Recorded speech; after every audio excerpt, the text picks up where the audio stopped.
City Montessori school द्वारा आयोजित विश्व के मुख्य न्यायाधीशों के 25वें अंतर्राष्ट्रीय सम्मेलन का आज तीसरा और अंतिम दिन था। इस सम्मेलन के मुख्य अतिथि के रूप में उत्तर प्रदेश सरकार में जल शक्ति मंत्री स्वतंत्र देव सिंह पहुंचे। सम्मेलन में 55 देशों के राष्ट्रपति, प्रधानमंत्री, मुख्य न्यायाधीश और अन्य प्रमुख हस्तियों ने सम्मेलन में भाग लिया। इस अवसर पर सभी ने सर्वसम्मति से लखनऊ घोषणा पत्र जारी किया। इस घोषणा पत्र में न्यायविदों ने संयुक्त राष्ट्र संघ में तत्काल सुधार की आवश्यकता पर जोर दिया। यह सम्मेलन 22, 23 और 24 नवंबर को सीएमएस कानपुर रोड ऑडिटोरियम में आयोजित किया गया। भारतीय संविधान के अनुच्छेद 51 पर आधारित यह सम्मेलन विश्व एकता, शांति और बच्चों के सुरक्षित भविष्य को समर्पित था।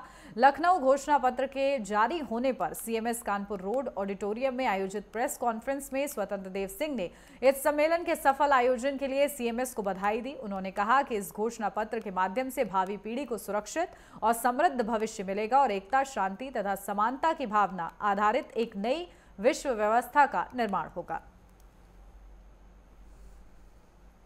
राष्ट्रीय सम्मेलन के जन्मदाता एवं संयोजक रहे स्वर्गीय डॉक्टर जगदीश गांधी जी के प्रति अपनी श्रद्धा सुमन अर्पित करता हूं। यहाँ 25वें अंतर्राष्ट्रीय सम्मेलन है, जिसमें 56 देशों से पधारे 150 से अधिक सम्मानित अतिथियों का, न्यायाधीशों का मैं स्वागत करता हूं। मेरा ऐसा मानना है कि भविष्य के लिए शासन विषय पर 24 से 20 नवंबर तक आयोजित इस सम्मेलन में संपूर्ण मानवता की एकता और वैश्विक शांति की दिशा में मील का पत्थर साबित होगा।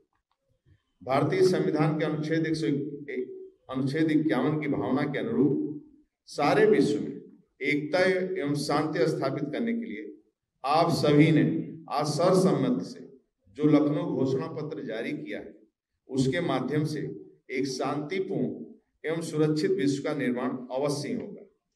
आज जब दुनिया युद्ध, जलवायु परिवर्तन, सीमा विवाद, आतंकवाद और महामारी जैसे गंभीर मुद्दों का सामना कर रही है, तब अंतर्राष्ट्रीय समुदाय के साथ मिलकर काम करना और शांतिपूर्ण साधनों से समाधान तलाशना इस अनुच्छेद की प्रासंगिकता की ओर अधिक बढ़ा देता है।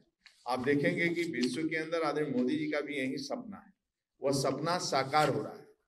देश के अंदर आज पूरे विश्व एक शांति के मार्ग पर, योग के मार्ग पर, वृक्षारोपण के मार्ग पर और जल संकट से उबरने के लिए काम कर रहा है। यह अनुच्छेद हमें सिखाता है कि संघर्ष और विभाजन के बजाय संवाद, सहयोग, समझ का मार्ग हमें एक अस्थायी और शांति पूर्ण विश्व व्यवस्था की दिशा में ले जा सकता है।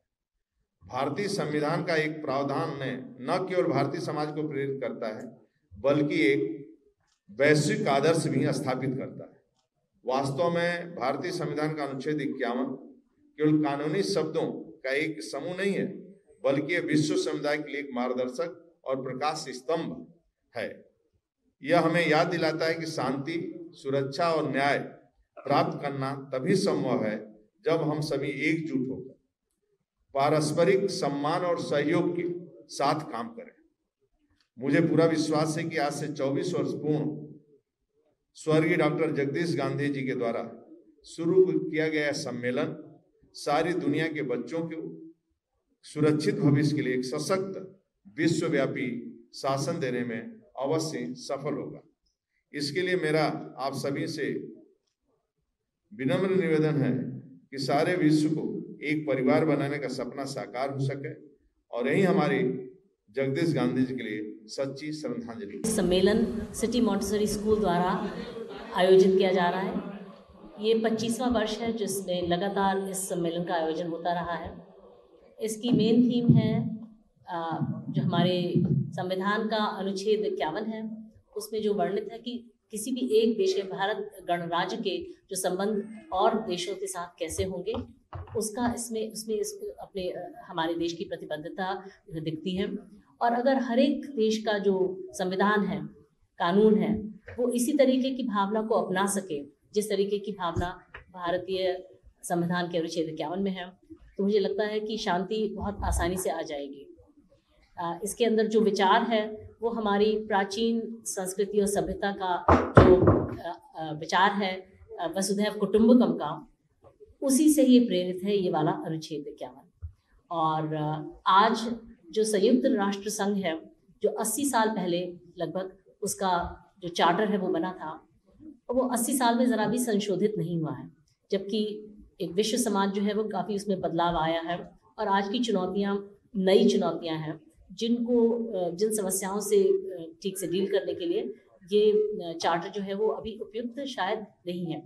तो यहाँ पर ये चर्चाएं हुई कि किस तरीके से एक विश्व व्यवस्था जो आने वाली पीढ़ी के लिए अच्छी हो, जो भविष्य को एक सुंदर और सुरक्षित भविष्य बना सके, किस तरीके की हमें एक विश्व व्यवस्था चाहिए और उसमें जुडिशरी का क्या भूमिका हो सकती है, उस तरीके की सुंदर समाज को बनाने की परिकल्पना में जुडिशरी का रोल क्या हो सकता है।